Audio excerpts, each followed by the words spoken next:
Hello my dear students, welcome to Taransa classes, and today I'm here with some very important multiple choice questions from the poem number 2, that is an elementary school classroom in Islam, and this poem is written by Stephen Spender.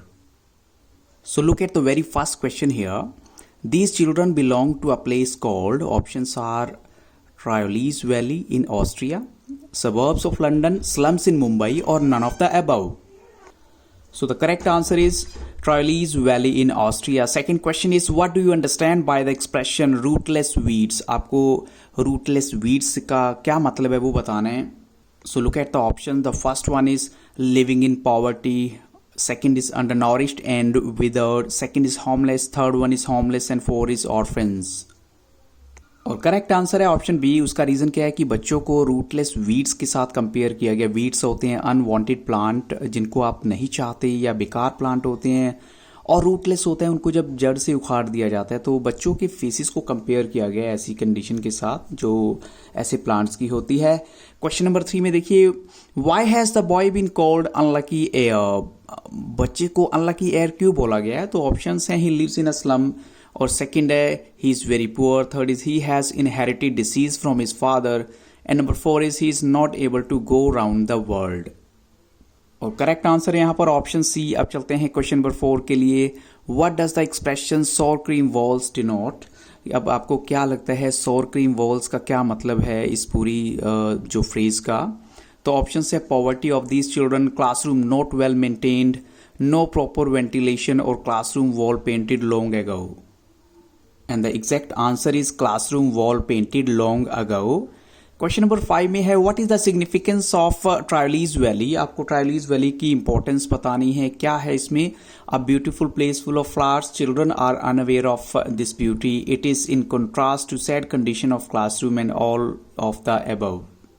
तो जो picture classroom के अंदर है ट्रायोलीज valley को लेकर, उससे related जो है बच्चों के मन में ना तो उनको पता है इसकी ब्यूटी के बारे में, और ब्यूटीफुल प्लेस भी है, फुल ऑफ फ्लावर्स है, और एक कंट्रास्ट भी है, सैड कंडीशन जो बच्चों की है ये क्लासरूम की है. तो इसका मतलब आंसर क्या होना चाहिए? Yes, correct answer is all of the above.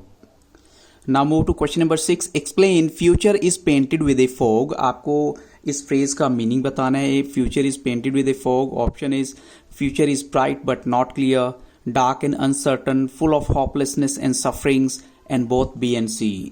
And the correct answer is both B and C. Question number 7 में बताना है, what does the expression cramped holes imply? cramped holes का मतलब क्या होता है? small holes in school walls, very small houses, dingy congested shacks, or none of the above. And the correct answer is dingy congested shacks. उसका reason क्या है कि जो घर हैं जहाँ पर ऐसे बच्चे रहते हैं, वो घर एक्चुअल में जो है वहाँ पर लाइट भी नहीं होती, डार्कनेस होती है हमेशा, और कंजेस्टेड तो होते हैं, रहने के लिए नहीं है एक्चुअल में उनके. Dash in the boys face have been compare to a rat. आपको बताना है बच्चे की फेस में ऐसी क्या चीज़ है जिसको रैट से कंपेयर किया गया. तो ऑप्शन है नोज, टीथ, आईब्रोज, और आईज. और करेक्ट आंसर है आईज, क्योंकि बच्चे की आंखों को रैट की आईज से कंपेयर किया गया. क्वेश्चन नंबर 9 में आपको बताना है, a sweet and young child was sitting dash at the back. Option है लुकिंग, स्लीपिंग, अननोटिस्ड, हैप्पी. और करेक्ट आंसर है अननोटिस्ड, यानी किसी को पता ही नहीं था कि वो बच्चा क्या कर रहा है और आराम से बैठा हुआ था वो. क्वेश्चन 10 में आपको बताना है, एक्सप्लेन स्लैग हीप. आपको स्लैग हीप का मतलब बताना है. ऑप्शन हैं वेस्ट मटेरियल, सेकंड है यहाँ पर weak bodies of slum children, third है माल नोरिश्ड और लाइफलेस चिल्ड्रन, और फोर है energetic children of Triolies valley. Correct answer है यहाँ ऑप्शन सी. अब चलते हैं क्वेश्चन नंबर 11 के लिए. What is the use of the word catacomb here? यानी कैटाकॉम वर्ड का मतलब बताना है. ऑप्शन है deceased existence, happy and secure life, poverty ridden hopeless state, और नियर डेथ एग्जिस्टेंस. और करेक्ट आंसर है नियर डेथ एग्जिस्टेंस. अब चलते हैं क्वेश्चन नंबर 12 के लिए. व्हाट डू व्हाइट और ग्रीन लीव सजेस्ट? व्हाइट और ग्रीन लीव का क्या मतलब है यहाँ पर? तो ऑप्शन है different types of natural surroundings, a better world than foggy slums, printed world as well as natural beauty, inhaling fresh pure oxygen. And the correct answer is option C. अब चलते हैं क्वेश्चन नंबर 13 के लिए. Which type of people can create history? ऐसे कौन से लोग हैं जो हिस्ट्री क्रिएट कर सकते हैं? People with vision and hope, educated people with clarity of thoughts, born leaders who can face all odds, and both A and B. And the correct answer is option D here.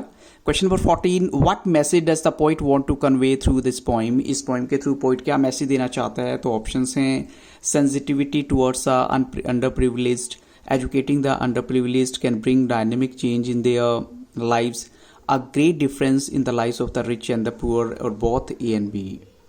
And the correct answer is option D, both A and B.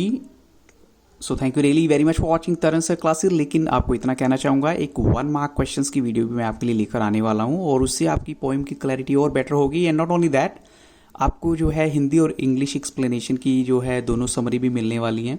So keep on watching Taran sir classes and don't forget to like, share and subscribe this YouTube channel. Have a very nice day.